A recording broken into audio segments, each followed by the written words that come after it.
வணக்கம் மக்களே, நாம இந்த ஆரோக்கியமான பதிவில் கொள்ளு பொறுப்பில் நிறைந்திருக்கக்கூடிய மருத்துவமைகளை பற்றி பார்க்க போகிறோம். வாரத்தில் ஒரு தடவையாவது கொள்ளு பொறுப்பையோ கொள்ளு பொறுப்பால் செஞ்சிருக்கக்கூடிய உணவுகளையோ சூப்பையோ நம்ம எடுத்துக்கிட்டோம் அப்படின்னா நிறைய மருத்துவமைகள் நமக்கு கிடைக்கும். ஜலதோஷம், இருமல், உடல் வலி, சோர்வு போன்றவற்றை பெருமளவில் குறைக்கக்கூடியது இந்த கொள்ளு பொறுப்பு. கடுமையான உடல் உழைப்புக்கு அப்புறம் ஏற்படக்கூடிய உடல் வலியை கொள்ளு பொறுப்பு நமக்கு குறைக்கும். கொள்ளு பொறுப்பை நீரில் ஊற வச்சு அந்த நீரை நம்ம குடிச்சிட்டு வந்தோம் அப்படின்னா நம்மளுடைய உடல் இருக்கக்கூடிய நச்சு கிருமிகள் அனைத்துமே வெளியேறிவிடும், அழுக்குகள் வெளியேறிவிடும். அதே போல ஊளைச்சதையை குறைக்கக்கூடிய சக்திக்கு கொள்ளு பொறுப்புக்கு வந்து இருக்கு. ஸோ அதனால உடல் எடைய சைடு எஃபெக்ட் இல்லாமல் ஆரோக்கியமான முறையில் குறைக்க வேண்டும் என்று நினைக்கிறவர்கள் கூட கொள்ளு பொறுப்பு எடுத்துக்கொள்ளலாம். இதெல்லாம் எப்படி சாத்தியம், கொள்ளு பொறுப்பில் இருக்கக்கூடிய என்னென்ன சத்துக்கள் என்னென்ன மருத்துவமைகளை கொடுக்குது அப்படின்றத பற்றி விளக்கமாக பார்க்கலாம். அதை பற்றி பார்க்கறதுக்கு முன்னாடி இந்த வீடியோக்கு மட்டும் ஒரு லைக் கொடுத்துட்டு இந்த தகவலை உங்களுக்கு தெரிஞ்சவங்களுக்கும் ஷேர் பண்ணிடுங்க. ஏன்னா இது அவங்களுக்கும் பயனுள்ளதாக இருக்கக்கூடிய ஒரு ஆரோக்கியமான பதிவு தான்.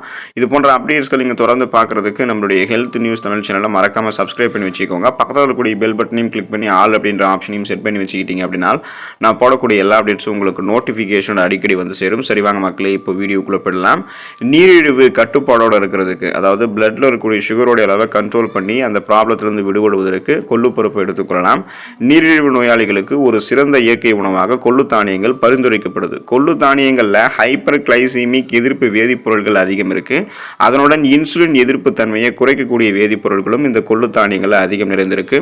கொள்ளு சூப் அல்லது கொள்ளு தானியங்களால் செய்யப்பட்டிருக்கக்கூடிய உணவுகளை தினமும் ஒரு முறை அல்லது 2 நாளைக்கு ஒரு முறை சுகர் ப்ராப்ளம் இருக்கக்கூடிய பேஷண்ட் நீரிழிவு நோயாளிகள் சாப்பிட்டு வரும்போது அவர்களுக்கு ஃபைபர் என்று சொல்லக்கூடிய நார்சத்து அதிகம் கிடைக்கப்பெற்று அவர்களின் ரத்தத்தில் இன்சுலின் சுரப்பு அதிகரிக்கப்பட்டு சர்க்கரை நோய் நம்ம எடுத்துக்கொள்ளும் போது பிளட்டில் சுகருடைய அளவு கண்ட்ரோலாக இருக்கும். நாளடைவில் அந்த சுகர் ப்ராப்ளத்திலிருந்து விடுபட்டு விடலாம். கண் நோய்கள் குணமாகுவதற்கு பேரிச்சி பழத்தை எடுத்துக்கொள்ளலாம். மழை காலங்களில் கிருமி தொற்றுகளால் மெட்ராஸை எனப்படக்கூடிய கன்ஜெக்டிவைட்டிஸ் நோய் பலருக்கும் ஏற்படுது. இந்த நோய் ஏற்பட்டால் கண்களை திறக்க முடியாமல் மிகுந்த அவஸ்தை மற்றும் கண் எரிச்சல் எல்லாமே கண்களில் ஏற்படும். கொள்ளு தானியத்தில் ஆன்டி ஆக்சிடென்ட் சத்துக்கள் அதிகம் இருக்கு. எனவே கன்ஜெக்டிவைட்டிஸ் நோய் தாக்கம் ஏற்பட்டவர்கள் இரவில் கொள்ளு தானியங்களை ஒரு கிண்ணம் நீரில் ஊற வச்சுட்டு காலையில் அந்த நீரை எடுத்து உங்களுடைய கண்களை வாஷ் பண்ணீங்க, கழுவி வந்தீங்க அப்படின்னா கண்களில் இருக்கக்கூடிய எரிச்சல் நீங்கி அந்த நோய் கிருமிகள்லாம் அழிந்துவிடும். கன்ஜெக்டிவைட்டிஸ் நோய் ஏற்படுத்தக்கூடிய கிருமிகள் அழிந்து மிக விரைவில் கண்கள் உங்களுக்கு நலமடைய ஆரம்பிக்கும். கொலஸ்ட்ரால் நீங்கி போவதற்கு நம்ம கொள்ளு பொறுப்பு எடுத்துக்கொள்ளலாம். எல்டிஎல் எனப்படக்கூடிய கெட்ட கொழுப்பு வகைகள் நமது ரத்த நாளங்களில் படிவது தடுக்கிறதுக்கு முன்னாடியே அந்த ரத்த நாளங்கள் படியாமல் இருக்கிறதுக்கெல்லாம் கொள்ளு பொறுப்பு உதவிகரமாக இருக்கும் அப்படின்றத ஆய்வுகளில் குறிப்பிட்டிருக்காங்க. ஊற வைக்கப்பட்ட கொள்ளு தானியங்களை தினந்தோறும் 2 வேளை சாப்பிடக்கூடிய நபர்களுக்கு அவர்களினுடைய ரத்த நாளங்களில் படிந்திருக்கக்கூடிய எல்டிஎல் அப்படின்னு சொல்லக்கூடிய கெட்ட கொழுப்பு சத்துக்கள் கொள்ளு பொறுப்பு தானியங்கள் இருக்கக்கூடிய லிபிட் எனப்படக்கூடிய குறைந்த அளவு கொழுப்பு சத்தால் முழுவதுமாக வெளியேற்றப்பட்டு உடல்நலனை கொள்ளு பொறுப்பு பாதுகாக்கிறது அப்படின்றத குறிப்பிட்டிருக்காங்க. ஸோ நம்மளுடைய பிளட்ல நமக்கு அந்த ரத்த நாளங்களில் நமக்கு எந்த விதமான கொழுப்பு படிவும் இல்லாமல் ரத்த நாளங்கள் மிக இயல்பான அளவில் சுருங்கி விரிஞ்சு இதயத்துக்கு ரத்தத்தை அனுப்பி மாரடைப்பு, பக்கவாதம் போன்ற பிரச்சனைகள் வராமல் முன்னாடியே தடுக்கிறதுக்கு இதயத்தை ஆரோக்கியமாக பாதுகாத்துக் கொள்வதற்கெல்லாம் கொள்ளு பொறுப்பு உதவிகரமாக இருக்கும். மலச்சிக்கல் பிரச்சனை தீர்வதற்கு கொள்ளு பொறுப்பு எடுத்துக்கொள்ளலாம். காலையில் எழுந்ததும் கழிவறையில் பலரும் மலம் கழிக்கிறதுக்கு படாத பாடு இன்றைய காலத்தில் பட்டுட்டு இருக்காங்க. இது பொதுவாக மலச்சிக்கல் பிரச்சனைக்கான அறிகுறி தான். மனிதர்களினுடைய உடல்ல வயிறு மற்றும் குடல்கள் ஒரே நேர்கோட்டில் இல்லாத போது மலமாக மாறி இருக்கக்கூடிய திடக்கழிவுகளை வெளியேற்றுவதற்கு ஆசனவாய் குடல் சுருங்கி விரிவதற்கு சிரமப்படும். இதை தான் நம்ம மலச்சிக்கல் அப்படின்றத குறிப்பிடுறாங்க. ஸோ மருத்துவர்களும் இதுதான் குறிப்பிடுறாங்க. கொள்ளு தானியங்களில் ஃபைபர் என்று சொல்லக்கூடிய நார் சத்து அதிகம் நிறைந்திருக்கு.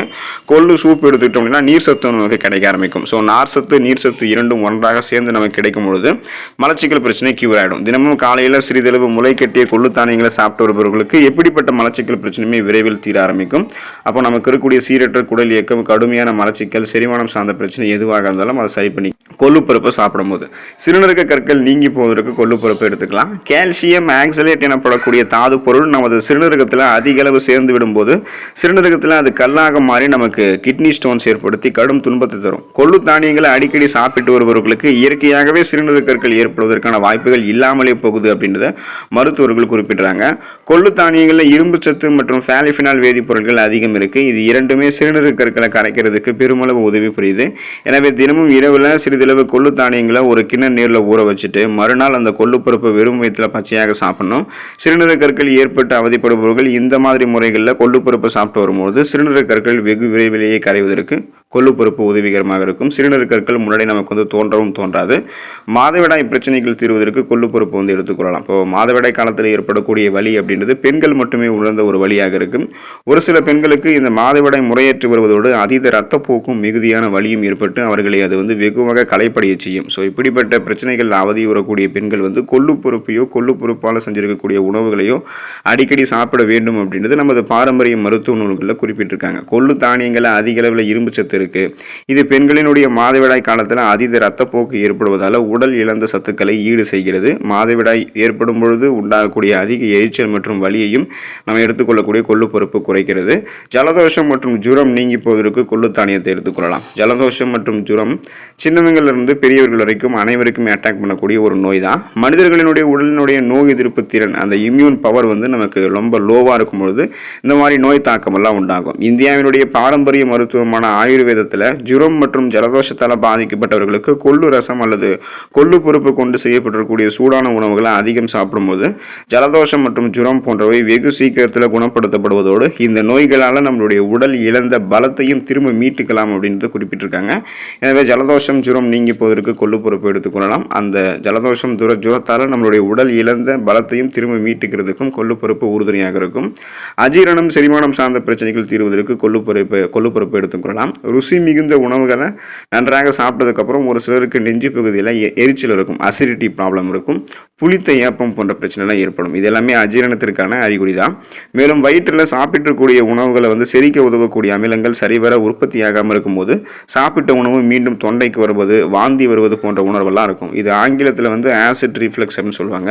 இப்படிப்பட்ட பிரச்சனையால் அவதிப்படுபவர்கள் தொடர்ந்து காலையில் மற்ற எந்த ஒரு உணவையும் சாப்பிடுவதற்கு முன்னாடி வெறும் வயிற்றில் முளைவிட்டிருக்கக்கூடிய கொள்ளு பருப்பு அல்லது கொள்ளு பருப்பு கொண்டு செய்யப்பட்டிருக்கக்கூடிய சூப் இதெல்லாம் எடுத்துக்கொள்ளும் போது இந்த செரிமானம் சார்ந்த பிரச்சனைகள், அஜீரணம் தொடர்பான பிரச்சனைகள் எல்லாமே சரியாயிடும். உடல் எடை எந்த விதமான சைடு எஃபெக்டும் இல்லாமல் ஆரோக்கியமான முறையில் விரைவாக குறைப்பதற்கு கொள்ளு தானியத்தை நம்ம எடுத்துக்கொள்ளலாம். உடல் எடையை குறைக்கிறதுல மிக சிறந்த இயற்கை உணவுகளில் ஒன்றாக கொள்ளு தானியம் இருக்குது. நமது நாட்டில் பண்டைய காலத்திலிருந்தே உடல் எடையை குறைக்கிறதுக்காக உணவாக கொள்ளு தானியத்தை பல பேர் வந்து ரெக்கமெண்ட் பண்ணியிருக்காங்க, பரிந்துரைச்சிருக்காங்க. அதுக்கு நாம் என்ன பண்ணணும் அப்படின்னா கொள்ளு பருப்பு வந்து இருக்குங்க இல்லையா, ஸோ கொள்ளு பருப்பு வந்து தினமும் காலையில் நீரில் கடைந்துக்கணும். அதாவது கொள்ளு பருப்பு நன்றாக பொடி செஞ்சு அதை தினமும் காலையில் நீரில் கலந்து நம்ம குடிச்சிட்டு வந்தோம் அப்படின்னா வெகு சீக்கிரத்தில் உடலில் இருக்கக்கூடிய தேவையற்ற கொலஸ்ட்ரால்கள், அந்த கொழுப்புகள்லாம் கரைந்து அது நமக்கு ஆற்றலாக மாறிடும். உடல் எடை கண்ட்ரோலில் வர ஆரம்பிக்கும். ஏதாவது ஒரு உணவு வேளையில் மற்ற உணவுகளை சாப்பிட்றதுக்கு முன்னாடி அதெல்லாம் தவிர்த்துட்டு முளை கட்டிய கொள்ளு பருப்பு சாப்பிட்டு வந்தீங்க அப்படின்னா உடல் எடை விரைவில் வந்து சைடு எஃபெக்ட் எல்லாமே குறைய ஆரம்பிக்கும்.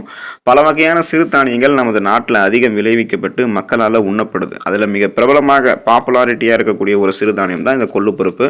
இந்த கொள்ளு பருப்பு பெரும்பாலும் குதிரைகளுக்கு உணவாக கொடுக்கிறது நமக்கு தெரியும். ஆனால் மனிதர்களுக்கும் பல வகையான ஊட்டச்சத்துக்களை அளிக்கக்கூடியது தான் இந்த கொள்ளு பருப்பு.